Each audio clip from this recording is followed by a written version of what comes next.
The world seems harsh for an entrepreneur just starting out, with many difficult tasks like finding investors, gathering funds, nurturing a team, and building a product. Founders often are found overwhelmed and directionless. To relieve this tension, we at Goodfirms conducted interviews with successful IT companies and discussed trending topics as well as their impact on the IT industry. So, without any further ado, let's dive into the conversation. Hello, everyone, and welcome to another episode of the Goodfirms Leaders Roundtable podcast. We at Goodfirms want to thank our listeners who come here looking for inspiration and growth from our speakers. I'm your host, Suhana Bhattacharya, and today we have with us Bruce Mason, the Delivery Director of IT company QArea. Now, Bruce is an IT expert with more than 25 years of experience in business analysis, project management, and service delivery. He balances out all directory operations from contract negotiations to client satisfaction records. So thank you, Bruce, for joining in today. So anything you'd like to add into the intro that I might have missed?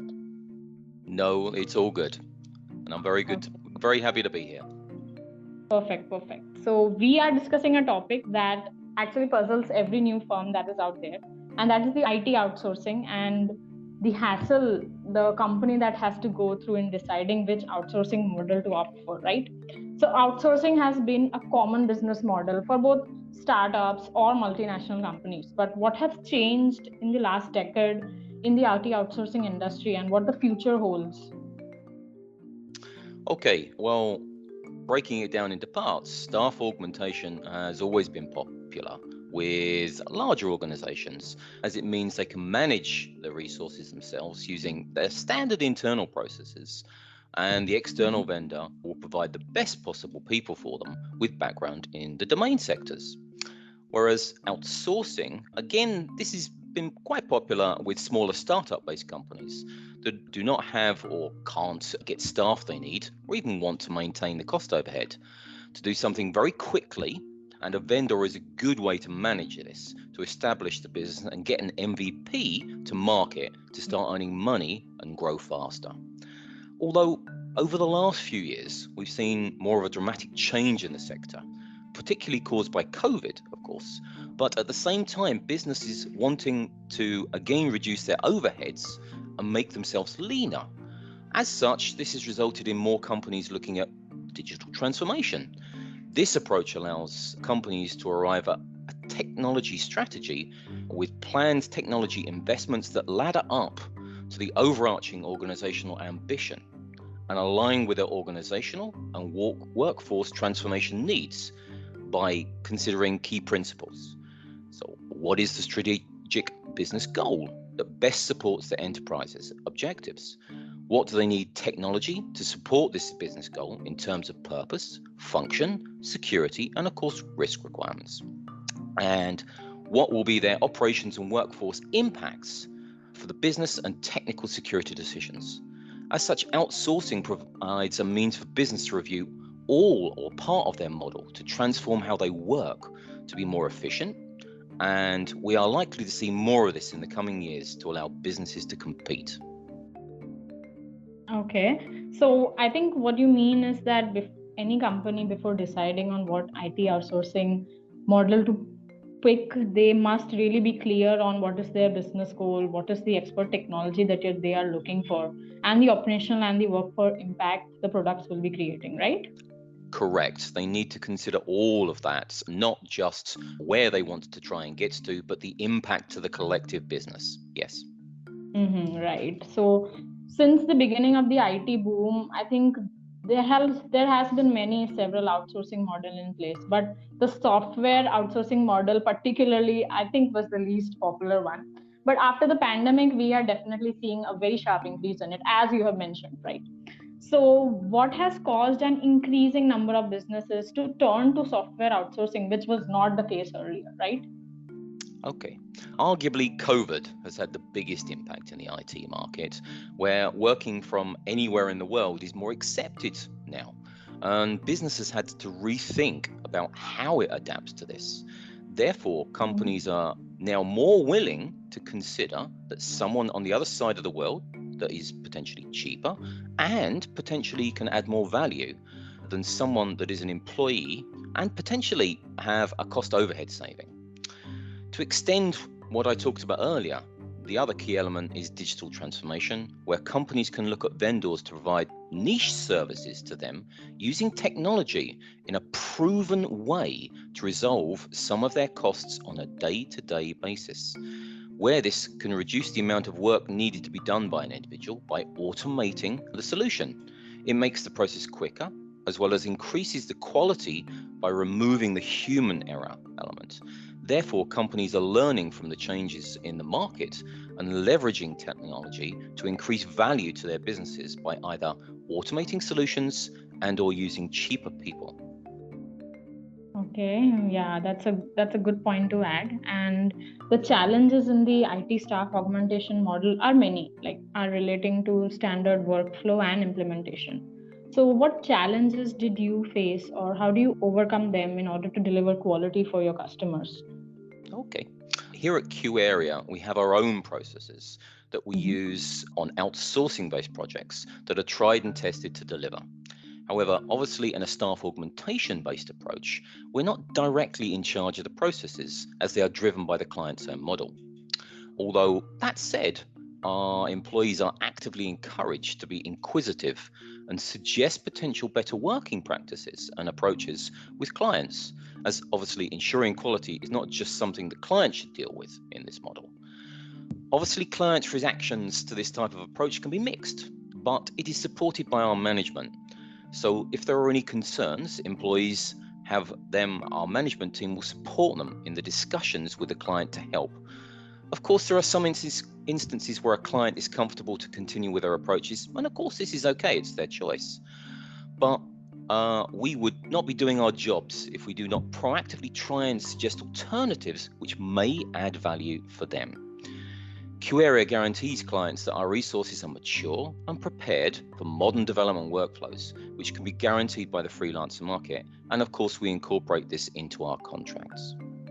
Okay, that's great. And I think the point that you mentioned, that management and client and the employee, comes together in the model that is being worked at QA, I think that's fantastic. It's important to try and add value for clients in this day and age where they're looking for more than just an outsourcing provider. Definitely. And when you mentioned that clients are looking for an IT outsourcing model and they are willing to outsource their projects, I'm sure they are doing that because they want to lower their overhead expenses. But I'm sure that's not the only reason people should be outsourcing their projects. So what are the other advantages that companies can gain by using the software outsourcing model that is being heavily demanded these days? Okay, of course, whilst for most businesses the bottom line and reducing costs are key, there are definitely other ways. Outsourcing can add value for clients. Outsourcing companies have very skilled talent that is available for use by clients, and usually most of the work that's requested has been done before. And as such, the approach is a proven entity, which the vendors know. Therefore, they are using that proven experience to get the results, which if they had done it on their own would have taken them a lot longer, which helps companies drive to market for speed. Automation is another key element that adds a large element of value for clients. A good example of this is where a piece of work needs to be done over and over again. Of course, where it's done manually, it's prone to the human error. But with an automated solution, the process can be replicated hundreds or even thousands of times and always guarantees the results are successful for the business. That's great. When choosing an outsourcing partner for your business or for your small business, I think trust is a very important issue that needs to be addressed. And obviously, like how we say, it's the base of every relationship, right? So what steps would you recommend an IT firm or a startup should take to gain a client's trust and provide satisfactory customer service? Okay, now obviously the best way is referrals from other clients, word of mouth that we have worked with, as this shows clients from the outset that we have already done a professional job for a client that they know or work with. However, trust is something that is very hard earned and very easily lost. As such, it's as important to work with clients on relationship management as it is on the technical work that needs to be done for them. In addition to account managers that liaise with the client on a regular basis, we also have delivery managers that work with them from day one. A delivery manager is someone that's worked in IT for 10 plus years and also has a very good business understanding. This person maintains a good relationship with the clients and the teams to ensure to stave off any potential issues that might arise, as well as look at adding value for the client by using their skills in the industry to best advantage for the client, not QArea. They are a free resource that is independent to suggest options and approaches along the way that are tried and tested as a value add for them. Okay, so you just mentioned that a delivery manager is someone who has worked in the IT industry for 10 plus years. And while we were researching and knowing more about you, we also saw that you are also a delivery manager working at QArea. So Yes. I think it will be best if you can suggest some tips for our listeners who is just getting started into this field of the best practices that you can provide to them. The best advice, anything. From my perspective, listening to the clients and understanding what it is that they are trying to achieve is extremely important, and looking at how best to get them to where they need to be. Not always does that need to be something that is bespoke, for example. Why spend tens of thousands of pounds or dollars on building something from scratch when there is already something in the market that will actually do the job that's needed? Some vendors don't necessarily look at this, but it's extremely important to add that value for a client where you can do the research and see if there is any tools that already exist for them in potentially a SaaS-based solution where they can purchase a licensed for solution instead of actually building something from scratch, because it will reduce their drive to market time dramatically. So these are the types of things that add that extra value for a client that a delivery manager would certainly want to look into. Okay, and I think the point that you mentioned, that listening to the client and understanding what they want, is surely a gold mine statement, if I'm not wrong. Correct. It's fundamental. A delivery manager is there to add the value that the client just doesn't get from the day-to-day resources that are working for them. They are there to think outside the box, use the skills that they have got and learned during their time through software development lifecycle to bring that expertise to a client as an add value. Right. And coming back to the IT outsourcing model that we were talking about, and finding the best industry professionals is quite challenging. So what talent acquisition strategies does QArea use to manage and hire outsourcing professionals? Good question. We monitor the global as well as local markets so that we can revise rates and maintain an active rate card, as well as look at fair salaries for employees. In addition to this, using the global market information, we can look at which locations make sense for a client based on their time zones, the prices they're able to afford, as well as our resource availability to support them. Our recruiting staff are very good at what they do and are supported by our technical experts through the hiring process. We use a series of pre-screening scenarios, as well as quick tests to find the best people. As an example, approached during the first pre-screening interview, we try to understand potential work conditions, soft skills, and their language skills. And sometimes we might go through preliminary technical tests if we're talking about juniors to help speed up the hiring process. For the main technical interview, we give an online test to understand how the candidates think in real time using a code interview tool. And the thing that you mentioned, that the association between the recruiting staff and the technical expert is equally important, because if the recruiting staff isn't aware of what is actually needed in the organization, how are they going to hire the best people anyway, right? Correct. It's fundamental. You can't have recruiters just interviewing people and making decisions. We need to be able to find the best resources for our clients.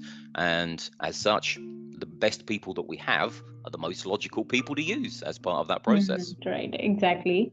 So while working on various projects and companies, So employee often have to face difficult working conditions, which often can lead to coders block or even in worst cases some resignations as well.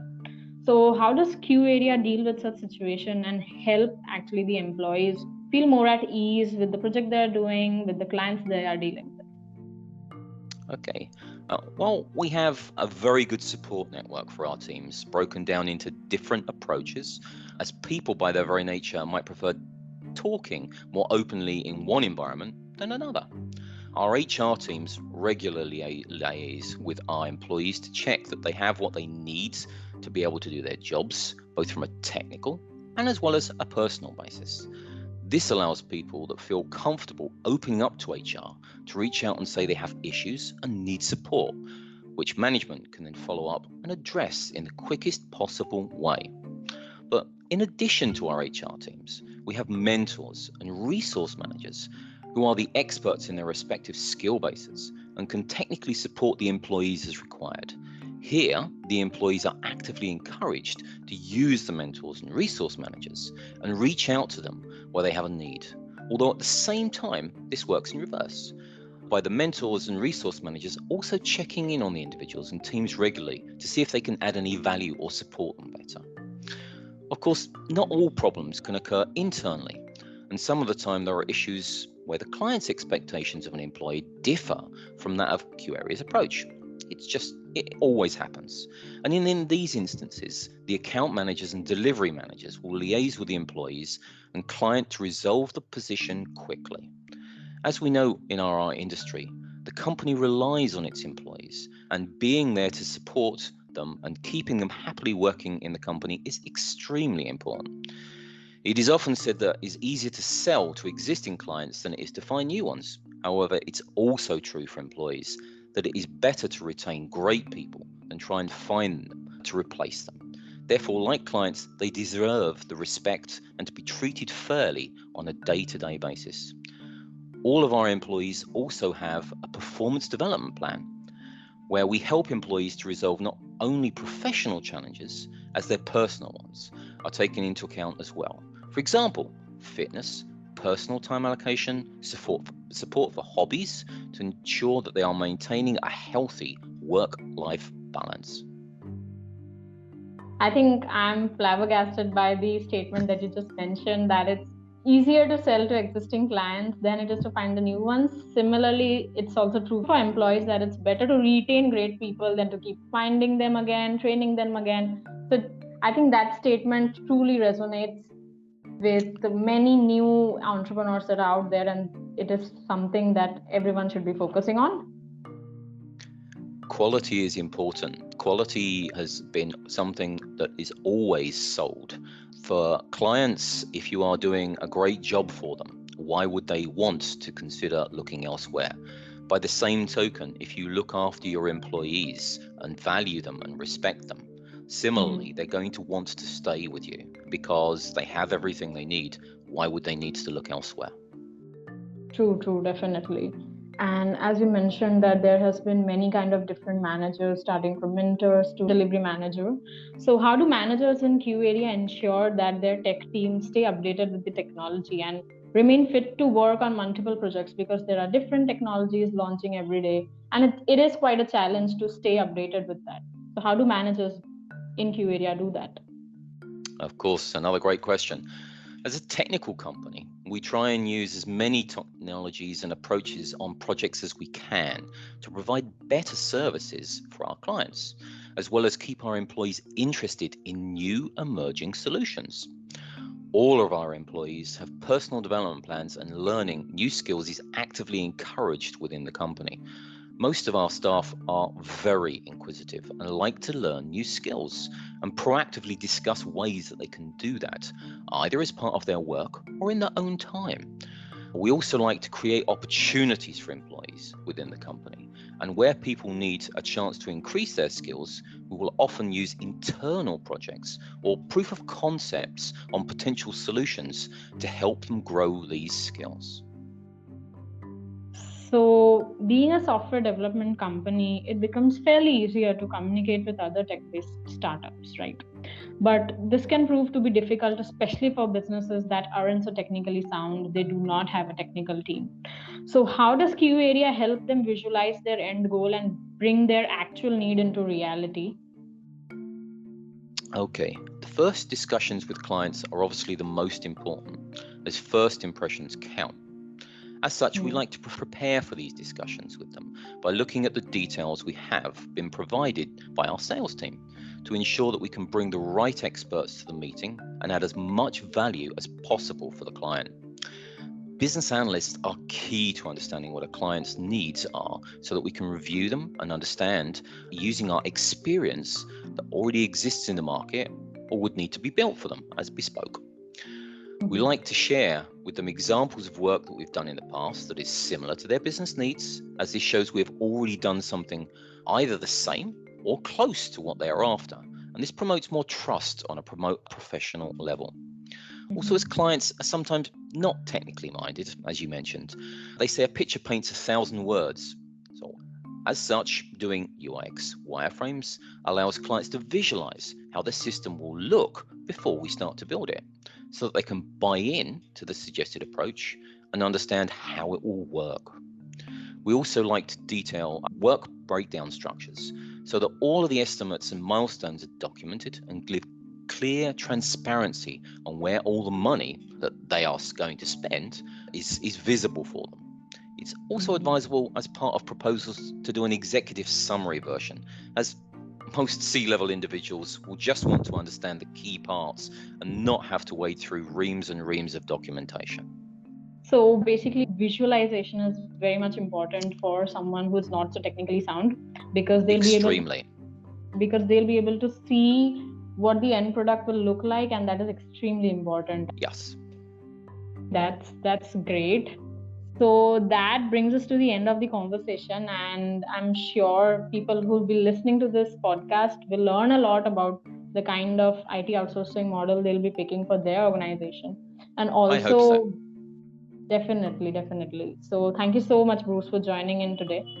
And thank you very much for your time as well. Thank you so much, and I wish your family well. Have a good day.